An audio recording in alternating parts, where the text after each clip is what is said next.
घने जंगलों के बीच, जहां सूरज की किरणें भी जमीन तक पहुंचने से पहले ही थक जाती हैं, जहां हवा भी अजीब सी फुसफुसाहट लेकर चलती है, वहीं कहीं सदियों पुराना एक मंदिर आज भी खड़ा है।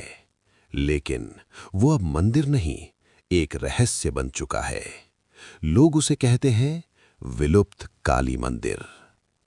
कहते हैं ये मंदिर कभी शक्ति का सबसे जागृत स्थान था, जहां माता काली स्वयं प्रकट होती थीं, जहां साधकों को सिद्धियां मिलती थीं, जहां हर मनोकामना पूरी होती थी।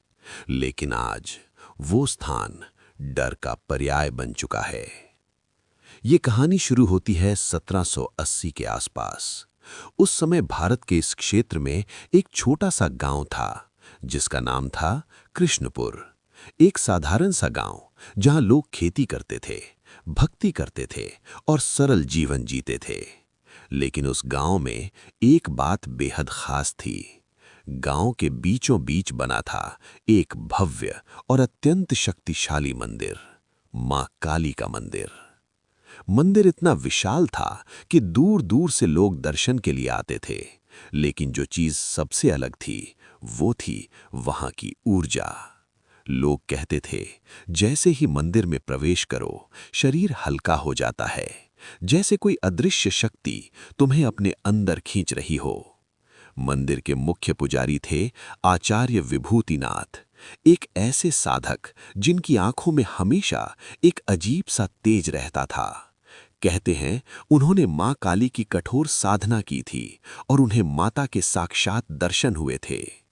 हर अमावस्या की रात मंदिर में एक विशेष अनुष्ठान होता था। रात के ठीक 12 बजे मंदिर के द्वार बंद कर दिए जाते। कोई भी अंदर नहीं जा सकता था। यहाँ तक कि गांव के लोग भी उस रात मंदिर के पास जाने से डरते थे। लेकिन उस रात के बारे में जो कहा जाता था, वो और भी रहस्यमयी था। कहते हैं उस समय मंदिर के अंदर से ढोल की आवाज आती थी। मंत्रोच्चार की गूंज इतनी तेज होती थी कि जंगल तक सुनाई देती थी। और कई बार मंदिर के ऊपर एक काली छाया घूमती दिखाई देती थी। गांव के बुजुर्ग कहते थे, वो कोई छाया नहीं, स्वयं मां काली का रूप है। लेकिन हर कहानी में एक मोड़ आता है, और इस मंदिर की कहानी में वो मोड़ आया एक अजनबी के आने से। एक दिन गांव में एक युवक आया। उसका नाम था वीरेंद्र। वो एक यात्री था जो देश के अलग अलग तीर्थों की यात्रा कर रहा था। लेकिन जैसे ही उसने इस मंदिर के बारे में सुना, उसकी आंखों में एक अलग सी चमक आ गई। वीरेंद्र ने गांव वालों से पूछा, क्या सच में यहां मां काली प्रकट होती हैं? गांव वाले चुप हो गए। फिर एक बूढ़े आदमी ने धीमे स्वर में कहा, हाँ, लेकिन हर कोई ये देखने के लिए नहीं बना। ये बात सुनकर वीरेंद्र और भी उत्सुक हो गया। उसने तय कर लिया, मैं उस अमावस्या की रात मंदिर के अंदर जाऊंगा। गांव वालों ने उसे रोका, बहुत समझाया, लेकिन वो नहीं माना। आसमान पूरी तरह अंधकार में डूबा हुआ था। चांद का नामो निशान नहीं। जंगल की हवाएं आज कुछ ज्यादा ही बेचैन लग रही थीं। रात के 11 बजे वीरेंद्र चुपके से मंदिर के पास पहुंचा। मंदिर के द्वार बंद हो चुके थे, लेकिन उसे एक छोटा सा पिछला रास्ता मिल गया। धीरे धीरे वो मंदिर के अंदर घुस गया। अंदर का दृश्य उसकी कल्पना से भी परे था।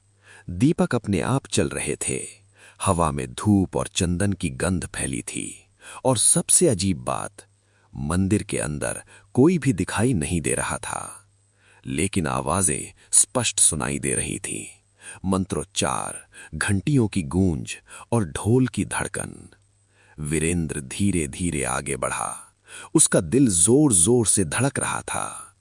जैसे ही वो गर्भगृह के पास पहुंचा, उसने देखा एक विशाल काली मूर्ति, जिसकी आंखें जैसे जीवित हों। अचानक मंत्रोच्चार की आवाज और तेज हो गई, हवा भारी हो गई, और फिर कुछ ऐसा हुआ जिसने सब कुछ बदल दिया। वीरेंद्र ने अपनी आंखों के सामने देखा, मूर्ति की आंखें धीरे धीरे चमकने लगीं, जैसे उनमें आग जल रही हो। और तभी मूर्ति के सामने एक काली छाया प्रकट हुई। वो कोई साधारण छाया नहीं थी, वो एक स्त्री का रूप ले चुकी थी। लंबे खुले बाल, रक्त जैसे लाल नेत्र और एक भयावह लेकिन दिव्य आभा। वीरेंद्र समझ गया, ये स्वयं मां काली है। उसका शरीर कांपने लगा। वो भागना चाहता था, लेकिन उसके पैर जैसे जमीन से चिपक गए थे। मां काली की आंखें अब सीधे उसकी ओर देख रही थीं। और तभी एक गूंजती हुई आवाज पूरे मंदिर में फैली, जिसे बुलाया नहीं गया, वो यहां क्यों आया है? वीरेंद्र डर के मारे कुछ बोल ना पाया। अचानक मंदिर के सारे दीपक एक साथ बुझ गए और अगले ही पल एक तेज चीख पूरे जंगल में गूंज उठी। अगली सुबह गांव वाले मंदिर के बाहर इकट्ठा थे, क्योंकि रात की आवाजें उन्होंने भी सुनी थीं। जैसे ही मंदिर के द्वार खुले, सब अंदर दौड़े, लेकिन अंदर जो दृश्य था, उसे देखकर सबके पैरों तले जमीन खिसक गई। वीरेंद्र मंदिर के बीचों बीच पड़ा था। उसकी आंखें खुली थीं, लेकिन उनमें जीवन नहीं था। और सबसे डरावनी बात, उसके चेहरे पर एक अजीब सी मुस्कान थी, जैसे उसने कुछ ऐसा देखा हो जो इंसानों के लिए नहीं था। उस दिन के बाद मंदिर में कुछ बदल गया। आचार्य विभूतिनाथ अचानक गायब हो गए। मंदिर के अनुष्ठान बंद हो गए और धीरे धीरे वो स्थान विलुप्त हो गया। लोगों ने कहना शुरू कर दिया, ये अब मंदिर नहीं, एक श्रापित स्थान है। लेकिन क्या सच में ये एक श्राप था, या फिर कोई ऐसा रहस्य जो दुनिया से छुपा लिया गया? सुबह की पहली किरण जब कृष्णपुर गांव पर पड़ी, तो वो रोशनी पहले जैसी नहीं थी, जैसे वो भी किसी अनहोनी की गवाह बन चुकी हो। मंदिर के सामने लोगों की भीड़ जमा थी, हर चेहरे पर डर, हर आंख में सवाल। और उस भीड़ के बीच पड़ा था एक शरीर, वीरेंद्र का। लेकिन सबसे बड़ा डर उसकी मौत नहीं थी, डर था उस मुस्कान का, जो मरने के बाद भी उसके चेहरे पर थी। गांव के बुजुर्गों ने धीरे धीरे कहना शुरू किया, उसने देख लिया था जो नहीं देखना चाहिए था। उसी समय एक और खबर आग की तरह फैल गई। आचार्य विभूतिनाथ गायब हो चुके थे। उनका कमरा खाली था, उनके वस्त्र वहीं पड़े थे, लेकिन वो स्वयं कहीं नहीं थे। कुछ लोगों ने कहा माता उन्हें अपने साथ ले गईं, कुछ ने कहा उन्होंने मंदिर छोड़ दिया, लेकिन एक बूढ़ी महिला ने जो कहा, उसने सबको सन्न कर दिया। वो गए नहीं हैं, उन्हें बुलाया गया है। लेकिन आखिर किसने बुलाया? उस सवाल का जवाब छुपा था आचार्य विभूतिनाथ के अतीत में। कहते हैं आचार्य विभूतिनाथ कोई साधारण पुजारी नहीं थे, वो एक तांत्रिक साधक थे, जिन्होंने केवल मां काली की पूजा नहीं की, बल्कि उनकी ऊर्जा को समझने की कोशिश की। सालों पहले जब वो युवा थे, तब उन्होंने एक ऐसी साधना शुरू की थी जो बहुत कम लोग करने की हिम्मत करते हैं। ये साधना धरती के ऊपर नहीं, बल्कि नीचे की दुनिया से जुड़ी होती है। वो दुनिया जिसे शास्त्रों में कहा गया है नागलोक। नागलोक एक ऐसी जगह जो हमारी दुनिया के समानांतर अस्तित्व रखती है, जहां समय अलग चलता है, जहां ऊर्जा अलग होती है और जहां के प्राणी सिर्फ सर्प नहीं बल्कि अत्यंत शक्तिशाली चेतनाएं होते हैं। आचार्य की पहली साधना। कहते हैं एक अमावस्या की रात आचार्य विभूतिनाथ ने मंदिर के नीचे एक गुप्त सुरंग खोदी। वो सुरंग सीधे धरती के गर्भ में जाती थी। गांव वालों को इसकी जानकारी नहीं थी, लेकिन मंदिर के अंदर एक स्थान ऐसा था जहां जमीन हमेशा ठंडी रहती थी। वहीं से नागलोक का द्वार खुलता था। आचार्य ने उस स्थान पर बैठकर 40 दिनों तक कठोर साधना की। न भोजन, न जल, सिर्फ मंत्र और ध्यान। 41वें दिन कुछ ऐसा हुआ जिसे उन्होंने खुद भी कभी नहीं बताया, लेकिन उनके शिष्य ने मरने से पहले एक बात कही थी। उस रात मंदिर के नीचे से फुफकार की आवाज आई थी, और जब आचार्य बाहर आए उनकी आंखें बदल चुकी थीं। अब वापस वर्तमान में। वीरेंद्र की मौत के बाद गांव में डर फैल चुका था। लोगों ने मंदिर जाना बंद कर दिया। लेकिन रात को अभी भी मंदिर से आवाजें आती थीं, ढोल की, मंत्रों की और कभी कभी सांपों की फुफकार। नया किरदार। कुछ दिनों बाद गांव में एक और व्यक्ति आया। उसका नाम था ऋत्विक।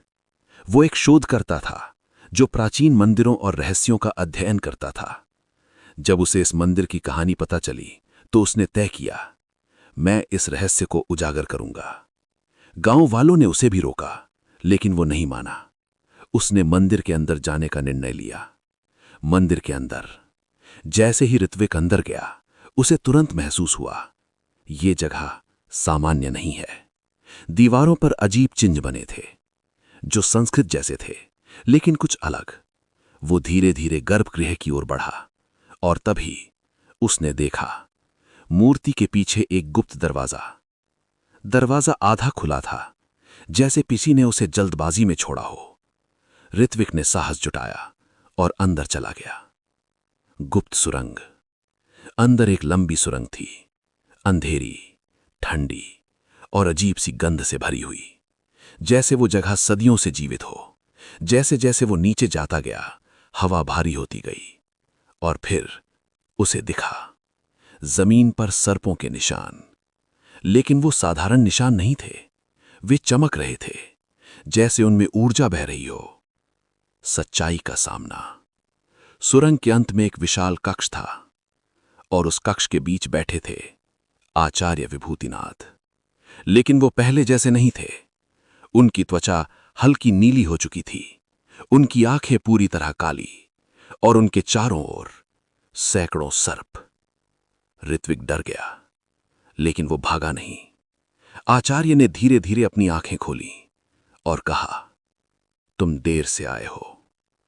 ऋत्विक ने पूछा, ये सब क्या है? आचार्य मुस्कुराए, ये अंत नहीं, ये तो शुरुआत है। आचार्य ने बताया, वो मंदिर सिर्फ एक मंदिर नहीं था, वो एक द्वार था, धरती और नागलोक के बीच। मैंने उस द्वार को खोला और अब उसे बंद नहीं किया जा सकता। ऋत्विक स्तब्ध रह गया। लेकिन वीरेंद्र, आचार्य ने गहरी सांस ली, वो बलि था। उसकी आत्मा अब इस द्वार की रक्षा कर रही है। और तभी पूरी सुरंग हिलने लगी। जमीन से एक विशाल सर्प निकला। उसकी आंखें आग की तरह जल रही थीं। नागराज। ऋत्विक समझ गया, अब वो इंसानों की दुनिया में नहीं है। मंदिर का विलुप्त होना। उसी रात गांव वालों ने देखा, मंदिर के ऊपर एक काली रोशनी उठी और धीरे धीरे पूरा मंदिर धरती में समा गया, जैसे वो कभी था ही नहीं। अगली सुबह जहां मंदिर था, वहां अब सिर्फ खाली जमीन थी। लेकिन रात को वहीं से अब भी आवाज आती है, फुफकार की, मंत्रों की और कभी कभी किसी की धीमी हंसी। रात जो कभी खत्म नहीं होती, अंधेरा जो सिर्फ आंखों में नहीं आत्मा में उतर जाता है। और उसी अंधेरे के बीच खड़ा था ऋत्विक। उसके सामने धरती के गर्भ में एक ऐसी दुनिया खुल चुकी थी जो इंसानों के लिए नहीं थी। सैकड़ों सर्प, उनकी चमकती आंखें और उनके बीच आचार्य विभूतिनाथ। लेकिन सबसे भयानक जो अब सामने आने वाला था, वो था नागराज। जैसे ही धरती कांपी, सुरंग की दीवारें फटने लगीं। एक विशाल छाया धीरे धीरे उठी। पहले उसका सिर दिखाई दिया, फिर उसकी लंबी देह और फिर उसकी आंखें। वे आंखें जैसे हजारों वर्षों का ज्ञान और उतना ही क्रोध समेटे हुए थीं। ऋत्विक के शरीर ने जवाब देना बंद कर दिया। वो भागना चाहता था, लेकिन अब बहुत देर हो चुकी थी। नागराज ने अपनी दृष्टि उसकी ओर डाली और बिना होंठ हिलाए उसके मन में आवाज गूंजी, मनुष्य, तुम यहां क्यों आए हो? ऋत्विक कांपते हुए बोला, मैं सत्य जानना चाहता हूं। कुछ क्षणों तक पूर्ण मौन छा गया। फिर नागराज हंसा, लेकिन वो हंसी डरावनी नहीं थी, वो दुख से भरी हुई थी। आचार्य विभूतिनाथ ने धीरे से कहा, तुम जिसे नागराज समझ रहे हो वो सिर्फ एक सर्प नहीं है, वो एक श्रापित आत्मा है। ऋत्विक ने आश्चर्य से देखा, कौन? आचार्य की आवाज भारी हो गई। वो एक मानव था, एक साधक जो मां काली का सबसे प्रिय भक्त था। बहुत समय पहले जब ये मंदिर नया था, तब यहां एक साधक रहते थे, महायोगी शेषानंद। उन्होंने अपनी पूरी जिंदगी मां काली की साधना में समर्पित कर दी थी। कहते हैं मां काली स्वयं उनसे प्रसन्न थीं। लेकिन हर शक्ति के साथ एक परीक्षा भी आती है। शेषानंद ने अमरत्व पाने की इच्छा कर ली। उन्होंने सोचा, अगर मैं अमर हो जाऊं तो हमेशा मां की सेवा कर सकूंगा। लेकिन ये इच्छा अहंकार में बदल चुकी थी। एक अमावस्या की रात मां काली प्रकट हुईं और उन्होंने कहा, तुमने भक्ति को इच्छा में बदल दिया। तुम अमर तो बनोगे, लेकिन मनुष्य के रूप में नहीं। अगले ही क्षण शेषानंद का शरीर बदलने लगा। उनकी त्वचा सर्प की तरह हो गई, उनकी आंखें लाल हो गईं और वो बन गए नागराज। आचार्य विभूतिनाथ बोले, मैंने ये सब जाना और मैंने वही गलती दोहराई। ऋत्विक ने चौंक कर पूछा, क्या? आचार्य की आंखों में पछतावा था। मैंने उस द्वार को खोल दिया। मैंने सोचा मैं शक्ति को नियंत्रित कर लूंगा, लेकिन शक्ति को कोई नियंत्रित नहीं कर सकता। अब सब कुछ स्पष्ट था। ये मंदिर, ये नागलोक, ये श्राप, सब एक ही कहानी का हिस्सा थे। ऋत्विक के सामने अब दो रास्ते थे, या तो वो भाग जाए या फिर इस चक्र को समाप्त करे। उसने अपनी आंखें बंद कीं और धीरे से कहा, अगर ये द्वार मेरी वजह से खुला है तो मैं ही इसे बंद करूंगा। आचार्य ने चौंक कर देखा, क्या? ऋत्विक मुस्कुराया, हर सच्चाई की कीमत होती है। सुरंग के बीच एक प्राचीन यंत्र था। वो यंत्र द्वार को खोलने और बंद करने की शक्ति रखता था, लेकिन उसे सक्रिय करने के लिए एक जीवित आत्मा की आवश्यकता थी। ऋत्विक उस यंत्र के पास गया। उसने आखिरी बार आकाश की ओर देखा और कहा, मां, अगर ये सही है तो मुझे शक्ति दीजिए। अचानक पूरा कक्ष प्रकाश से भर गया। मां काली की छवि प्रकट हुई। इस बार उनका रूप भयानक नहीं था, वो करुणामयी थीं। उन्होंने कहा, त्याग ही सच्ची भक्ति है। अगले ही क्षण ऋत्विक का शरीर प्रकाश में बदलने लगा और वो यंत्र सक्रिय हो गया। नागराज ने आखिरी बार ऋत्विक की ओर देखा और धीरे से कहा, तुमने वो कर दिखाया जो मैं नहीं कर पाया। धीरे धीरे सुरंग बंद होने लगी, सर्प गायब होने लगे और नागराज की आत्मा मुक्त हो गई। अगली सुबह गांव के लोग फिर उसी स्थान पर खड़े थे, लेकिन इस बार वहां कुछ नया था। एक छोटा सा काली मंदिर और उसके अंदर एक नई मूर्ति, जिसके नीचे लिखा था, भक्ति में शक्ति नहीं, त्याग में मुक्ति है। लेकिन कुछ लोग कहते हैं, आज भी अगर आप उस स्थान पर जाओ और सच्चे मन से प्रार्थना करो तो आपको एक आवाज सुनाई देगी, सत्य हमेशा बलिदान मांगता है।